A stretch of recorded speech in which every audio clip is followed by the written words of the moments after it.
Reharm is not just for piano players, it's for everybody. Let me tell you what I'm thinking here. I'm thinking, instead of just two measures of B flat, I'm going to throw in an F7th in there, the dominant chord. So I just start off in B flat, and then get this little diminished part in there. So it's a form of reharmonization. I'm reharmonizing. This is the song Cherokee. As I'm sure many of you have done, you take a look at a transcribed solo, like maybe you've worked out of this book a little bit with Charlie Parker, and it's got all his solos in here, and you see a chord B flat here, and he plays this. And you're thinking, okay, well, how could I analyze this?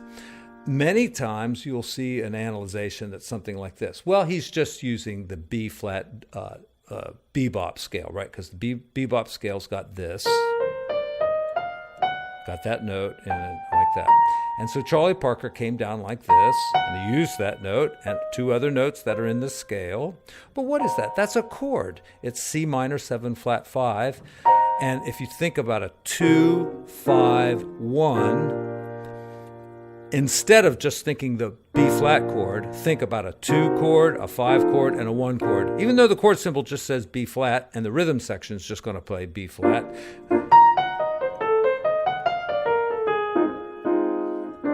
It gives you a very neat sounding melodic idea. This idea kind of occurred to me as I was practicing and looking for good ideas, and thinking that all you really have to do, if you've got maybe a measure or two of B flat, is look for the dominant chord, which is F7, and if you put the flat 9 on, you get this diminished chord. All right, that's where that flat 6 comes from in the bebop scale. But think like this: B flat, F, like that, all right? So that's part of the diminished chord there.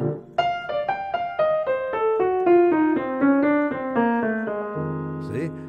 So I put a B flat in there, and then the diminished chord like that. And it's part of the B flat bebop scale, so it's got to sound good, right? Now on E flat, you could kind of think the same thing. Think about the dominant chord.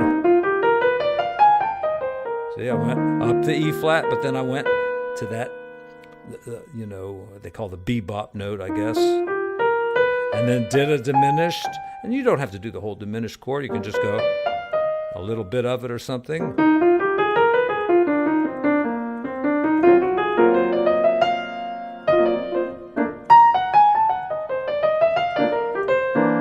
I'm just thinking about 2 bars of B flat in my solo. But I'm thinking a little bit about the F7 chord, and especially the F7 chord with a flat 9, because that's like a diminished chord. And then, this all relates back to the Barry Harris kind of stuff and everything. But I don't think it's ever been quite presented this way. Maybe it has, I don't know.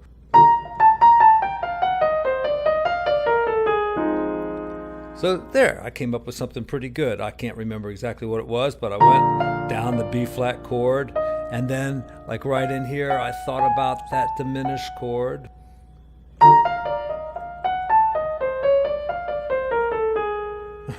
Yeah, so from right there, I'm going to think the diminished chord. Right there, that's the diminished chord. I put the notes in any order I want.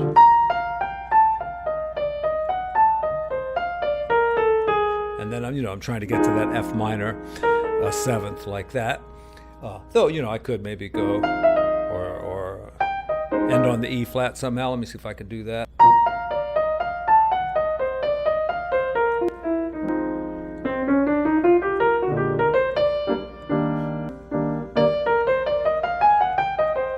And, on the E flat, you could kind of do the same thing.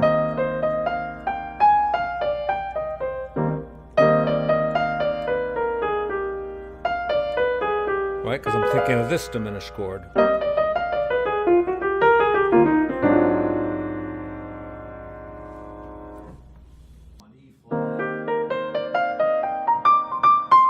Some taking this right from Charlie Parker here. So another place he does that, coming out of the A flat chord, 1, 2, 3, 4. And on B flat, he plays this. So, see, that's the. He could be thinking like the C minor 7 flat 5, or maybe it's the F7 with the flat 9 in there. Those notes are in the B flat bebop scale, right? But you can't say he's thinking a B flat there. He's thinking about an F chord. And then the B flat chord.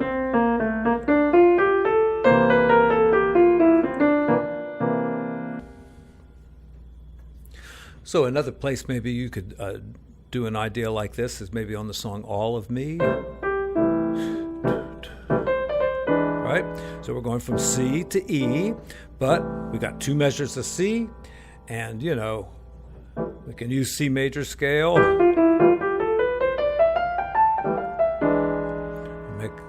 Make a kind of a boring line like that. We could use the bebop scale. All right, that's cool. But if I think C and a G 7th chord with a flat 9 like this, I could come up with something like, I don't know, let's see what happens.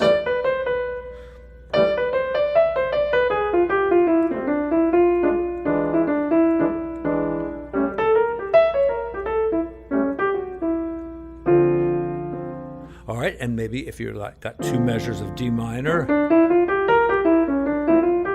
All right, so on a dominant chord, you know, you're already got so many great scales and choices that you can use. But for a major chord, just think about the dominant chord, G7,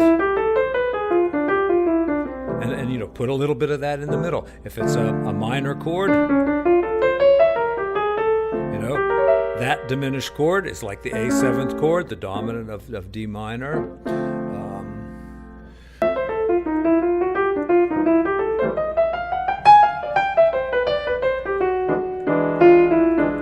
Yeah, I mean, you can come up with lots of good ideas just using that one little technique.